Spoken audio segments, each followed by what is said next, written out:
আজি কেইবাদিনৰ পৰা হৈ থকা নেৰেনেপেৰা বৰষুণৰ ফলত মানুহৰ সাধাৰণ জীৱন যাপনত ব্যাঘাত জন্মিছে। সমান্তৰালভাৱে এই বৰষুণৰ ফলত ৰাজ্যৰ বিভিন্ন প্ৰান্তত কৃত্ৰিম বানপানীৰ সৃষ্টি হৈছে।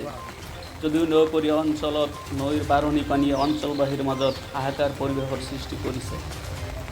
বন্ধুসকল, স্ক্ৰীনত দেখি থকা ঠাইখন হৈছে দৰং জিলাৰ ওৰাং ৰাষ্ট্ৰীয় উদ্যানৰ গাতে লাগি থকা ধনশিৰি নৈৰ দাঁতিকাষৰীয়া অঞ্চলৰ কৰুণ দৃশ্য। নৈৰ বাঢ়নী পানীয়ে অঞ্চলবাসীৰ মাজত এক আতংকময় পৰিস্থিতিৰ সৃষ্টি কৰিছে। এই বানৰ ফলত বহু লোক গৃহহীন হৈ পৰিছে। নৈৰ গৰাখহনীয়াই তীব্ৰ ৰূপ ধাৰণ কৰাৰ ফলত কাছমাৰী সোণাৰী গাঁৱৰ নৈৰ পাৰত বাস কৰা লোকসকলৰ ঘৰৰ ভেটি আজি নৈত জাহ গৈছে। এইসকল লোকে কোনোমতে নিজৰ ঘৰৰ চালিখনহে বচাব পাৰিছে। বহু লোকে আজি গৃহহীন হৈ পৰিছে। মই এই প্ৰতিবেদনৰ জৰিয়তে অসমৰ মুখ্যমন্ত্ৰী তথা অসমবাসীৰ দৃষ্টি আকৰ্ষণ কৰাৰ প্ৰয়াস কৰিছোঁ। এই অঞ্চলত অৱস্থিত একমাত্ৰ শিক্ষানুষ্ঠান নদীৰ পাৰ উত্তৰ প্ৰাথমিক বিদ্যালয় আজি নৈত জাহ যোৱাৰ অৱস্থা। আৰ্থিকভাৱে পিছপৰা এই অঞ্চলৰ লোকসকলৰ মনৰ অৱস্থা অতিকে দুখজনক। প্ৰিয় বন্ধুসকল, নৈপৰীয়া এই ব্যক্তিসকলৰ কিছু সকাহ দিয়াৰ স্বাৰ্থত ভিডিঅ'টো শ্বেয়াৰ কৰক আৰু আপোনাৰ মতামত কমেণ্টত লিখক।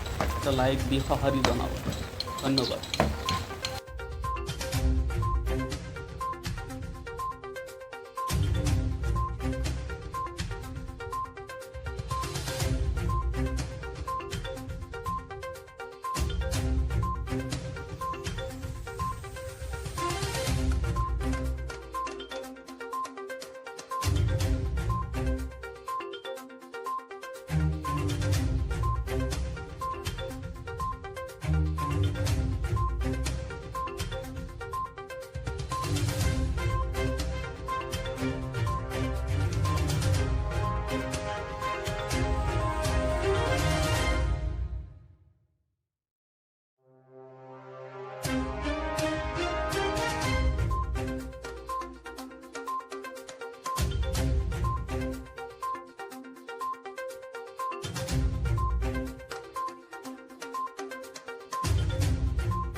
কৰিছে।